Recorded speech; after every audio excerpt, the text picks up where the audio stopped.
Welcome back to Teams N20. Very happy to be back with you. I've been absent for quite a while, actually. But today we're going to jump in to learn more about PowerPoint, and we're going to go through some tips and tricks together with Joe. So let's get started. Number one, the PowerPoint Designer. So what it does, it provides design options and suggestions to improve the visual appeal of your presentation. Pretty much, you don't have to start the presentation from scratch never again and use that time to be creative. If it happens to you that you're not creative one day, it surely happens to me. This little feature here is saving my life. Also, with the help of PowerPoint Designer, you can easily create professional looking slides that effectively convey your message. And yes, the slide that you see on the screen now was created with the help of PowerPoint Designer.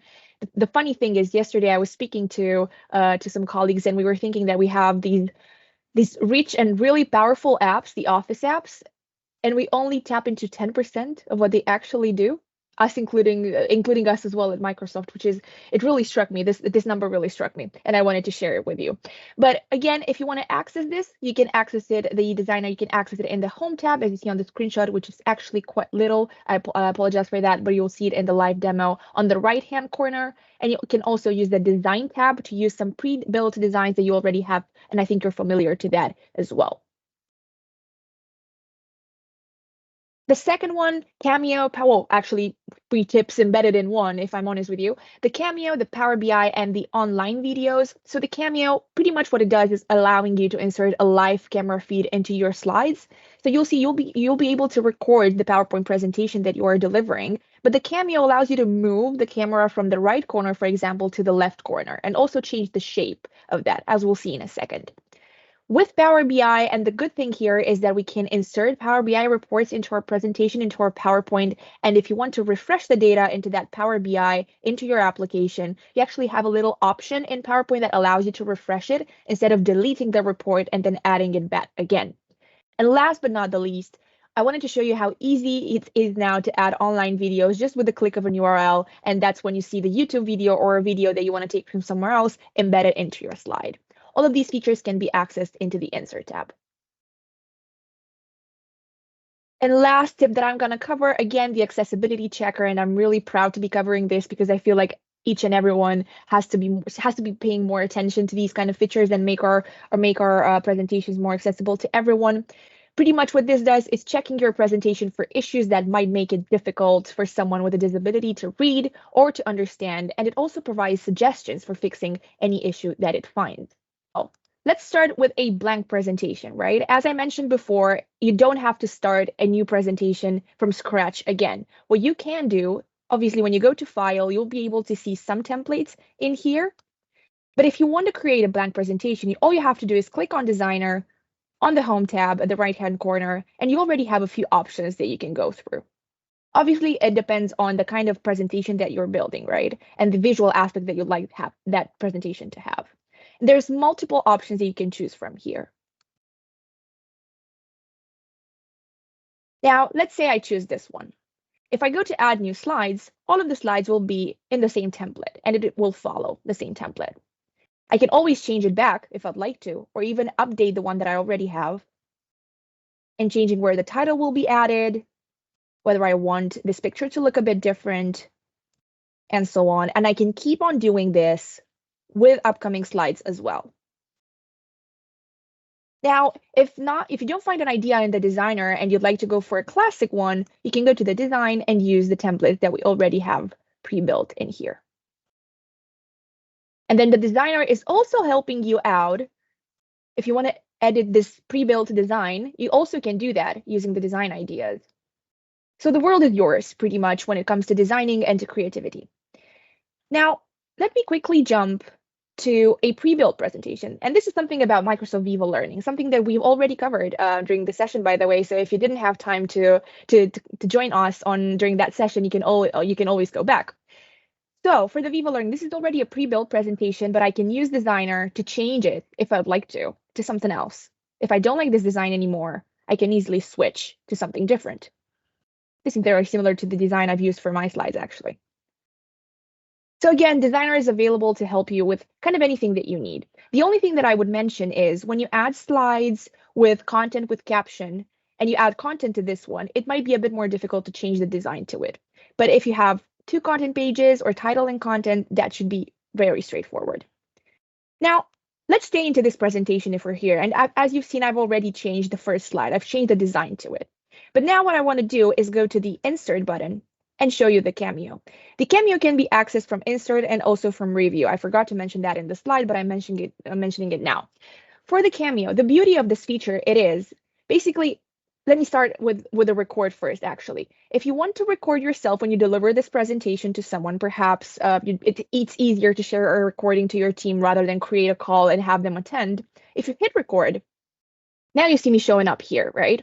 But you will always see me showing up here if you hit the record option. What the Cameo allows you to do, and also from the record one of the review, is change where you see yourself on the camera. If I want to see myself in here, if I want to see myself at the bottom, or I want to put myself in the left-hand corner or down here, according to where I have content on my page. And when I hit record with my Cameo, I can also change the shape of that, by the way. It really depends on how I'd like I want my picture to look like. I can have a square picture or this one as well. So when I hit record, you will not see yourself in the right-hand corner anymore, but you will see yourself where you put the camera when you put your camera manually. So this is what the Cameo feature looks like, and this is what it does for you. Let me delete that now. Let's add a new slide in here. And add a Power BI. Let's add a suggested one, okay? And now it's added to this one. This is an example, right? But again, for your Power BI reports, it should work when you copy and paste that URL. And when you refresh your data in Power BI, you have the option to come back to your PowerPoint and refresh it by clicking this option in here. So you don't have to delete this and get a new URL. You always can do this from in here. And the last thing that I wanted to show on the Insert tab before switching to the accessibility checker is the video option. So you can click on online videos. And again, it's really simple. Let's copy this one. This is about Microsoft Vivo Learning. So let me get back, paste this URL, and insert. And I'm just inserting this here, and bam, it's a YouTube video inserted in here. And you can always use the captions, always edit it as you'd like to, and also go back to the YouTube if that's what you want to do, just by clicking here. Last things that I want to do here before I pass on to Joe is showing you the accessibility checker, which can be found under review, or you can always use the search bar, write accessibility checker, and you will see it popping up.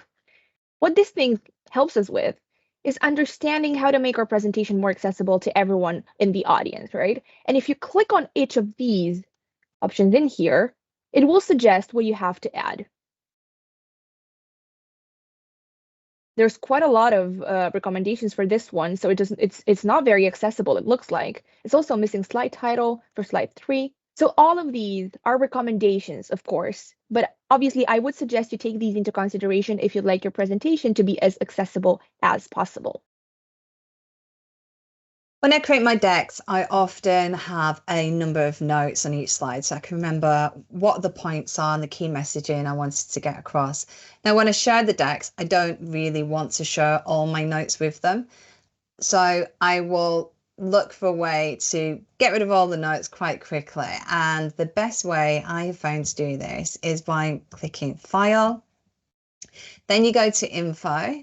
Then you go to check for issues and inspect document. Now, it will check this document for lots of different things, especially comments as well. It might be something you want to get rid of. So I'm going to click inspect, and then I can see no comments were found, but it has found that I had some presentation notes that I might want to get rid of. I can quickly just say remove all. And if I re-inspect now, it's not going to find any notes. And if I go back to my presentation, you'll see my notes have now gone. Now, my next tip is about editing master slides or slide master. There's always a little bit, of mystery about what this actually is. We all know it exists, but do we know how to use it? I'm just going to play my little demo here just to explain more about what Slide Master is all about and some of the features you might have missed. I use the same Teams in 20 template every week. It's a template I've created. It keeps the font similar, it keeps my automation in place and some of my images. And I have a master slide deck that I'm using. So if I click here and go to new slide, you can see here I've got an office theme here, and then I've got a second theme here that I could decide to choose from. So let's have a look how I created those. If I go to view and I say slide master, I have a set of slides here. I've got a master slide. Anything that I do to this slide will then filter down to all of these sub slides. And these are basically a collection of pre-formed slide layouts. So I've decided this one has this kind of format. This is this format. I've added various bits of automation to these different slide types. I've added various extra bits in there. Maybe I want bullet points. Maybe I want various types of text in various colors. Yeah, so you get the idea. Now, if I wanted to add, for instance, this clock to every sub slide, I could quickly add that. And that would then add that clock to every slide in the deck. And the only way I can get rid of that is to go back into that primary slide there and take that off. But I could add whatever I want to these individual slides, and this is what I'm then going to get from the option of the slides. So lots of different things I can do. I can do things like add animation. So if I go to this slide, I've already got some animation there. So if I pick that slide from the choices when I'm building my deck, I will automatically have that animation. I can also do things like transitions. So maybe I want by default there to be the morph transition in this deck. I can add a few other features. So if I go up to the master slide here and right click, I can go to master layout and I can say, actually, I want all my slides to have a date, a slide number and a footer. And I could decide what that looked like. Actually, I don't want that, so I'm going to take that out. I could apply a theme. So maybe I've got a theme that I like. What colors I want my slides to have, what font I want them to have, any effects. You've got background styles, and you've got slide size. So I could change the size here as well. So lots of great features in here that I could just get so that when I select that slide layout from the catalog, it's going to have a load of default features in that. Now you'll see here, I've got two sets of master slides. So this set, I've actually going to have in a different color maybe. And that just gives me the opportunity, maybe there's a set of slides that I want to be a little bit different, so I can select that. And all I've done there is basically right clicked and said duplicate the slide master. So lots of great options there. It's a great way just to make sure that the right fonts are being used, the right images are being used. And then when you go to new slide, you can quickly pick from your slide master. You can also save this as a template. So if I want to save as a template, I just go File, Save As, and you can go down and create a PowerPoint template and click go to recommended folder. Now, if you go to recommended folder, it's going to put it in the custom office templates section. So I'm going to add that there, which means that when you go to file and new, if you click on personal, then you've got that template going forward. Next week, we are going to be talking about accelerating M365 adoption with data-driven insights by our amazing Betty, who's joined us previously. And we hope to see you there. So thank you so much. Sorry we didn't get to everything today. Hope to see you again next week. Thank you.